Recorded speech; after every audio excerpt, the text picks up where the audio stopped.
All right, in this lecture, we're going to go over the Northern Renaissance and the voyages. So we start out with the Northern Humanist. They were more interested than the Italians in religious reform and educating the laity, which means the church people that go to church. This is a very critical thing because you need to know the difference between Northern Humanists and Southern Humanists. Dutch Humanist versus Italian Humanist. It's a compare and contrast that's constant. Now, you have an amazing killer application called the printing press with movable type, invented by Johann Gutenberg in Mainz, Germany in the mid-15th century. The precursors, rise of schools and literacy, the demand for books, and the invention of cheap paper. By 1500, the printing press was running in more than 200 cities in Europe.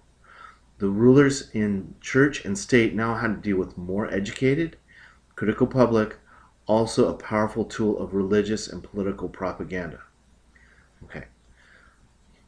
When people are able to read and they're no longer ignorant, allegory of the cave, and notice that the things that have been told are incorrect, that makes them angry. This is such a killer app because it affects every part of social, intellectual, economic parts of society. Here's an example of one of the books that was printed. Humanism and Reform. A lot of people wanted to reform the church the way it was. And there's Catholic humanist reformers paving the way to Protestantism. It's interesting that Protestantism started within Catholicism. One of those is Erasmus. He was the most famous Northern humanist. He was Catholic educational and religious reformer. He wanted to reform the church, not to break away from it, which most people had no intention of breaking away from the church. They just wanted to reform it. In Germany, you had the Rauchling controversy. Humanists defended Christian scholars of Judaism on grounds of academic freedom. You have in England, Thomas More. He was the best-known English humanist who wrote Utopia. Okay. Utopia is a very famous book that we will be covering so that you can use it as an outside source of information. In France, you have Guillaume Boudet and Jacques Lefebvre.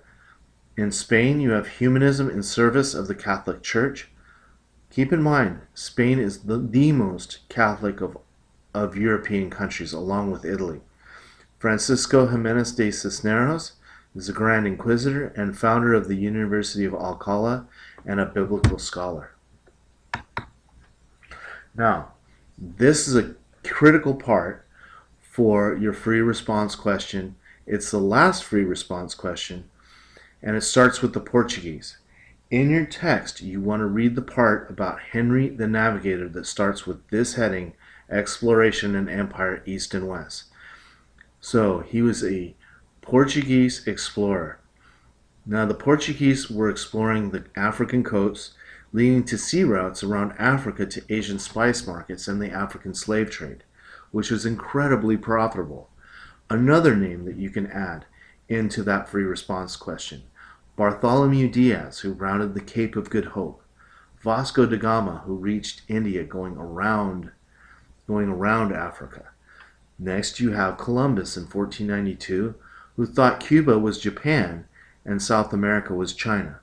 That is why you call Native Americans in the United States Indians, because he thought he was in India. Amerigo Vespucci in 1497 explored the South American coastline. Ferdinand Magellan, these are all people you can add in, was the first circumnavigation.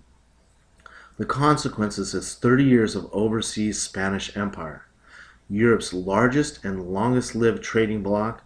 Biological impact is the exchanging of plant and animal species. This is called the Columbian Exchange.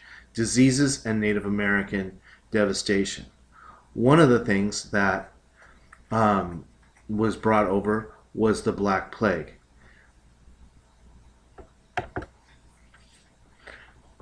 Here's a map that shows some of their pathways. Okay. And it's a competition between the Spaniards and the Portuguese. Now, the Spanish conquered the New World. You have the Aztecs of Mexico. It's a group of Native Americans who ruled all of Central America.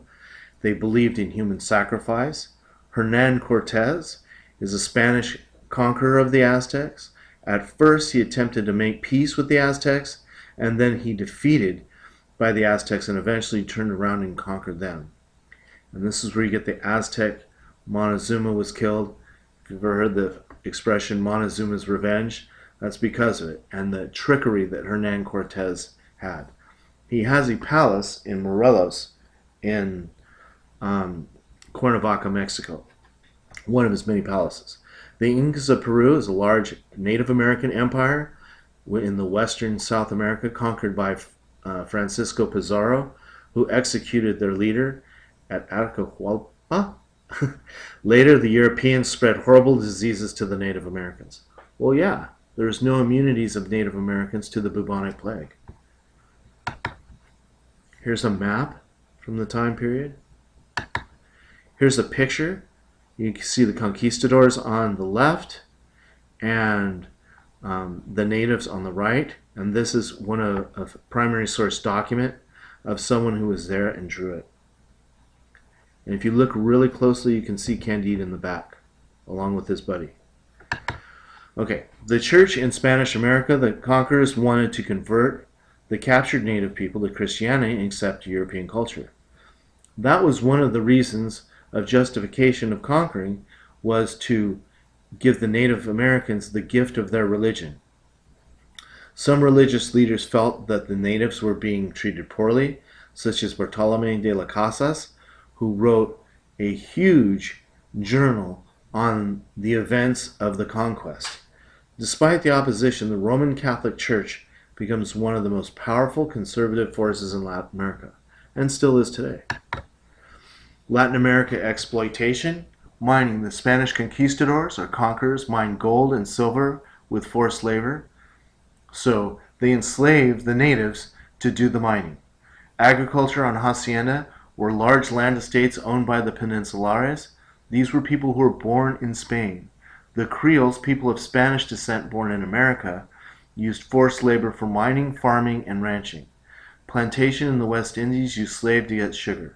Hopefully you see this idea of slavery. This is eventually going to come up in the triangular trade. Economic activity in government office, the legal profession, and shipping. Labor servitude and order of appearance, economia, a formal grant of the right to the labor of a specific number of Indians. Repartimiento required adult male Indians to devote a certain number of days of labor annually to Spanish economic enterprises. Donate. Debt peonage, Indian laborers required to purchase goods from the landowner to who they were forever indebted. And black slavery or African slavery. Okay. The impact in Europe, at first condemned for the treatments of the native population, Columbus and other explorers are hailed for 300 years later for opening up the world to new civilizations. The influx of spices and precious metals increases inflation in Europe. Yes, because you have a huge amount of gold coming in, which is the form of currency, so the more you have, the higher your supply, the less it's going to be worth. The New Wealth, however, increased the expansion of printing, shipping, mining, textiles, and weapons industries. And that is the end.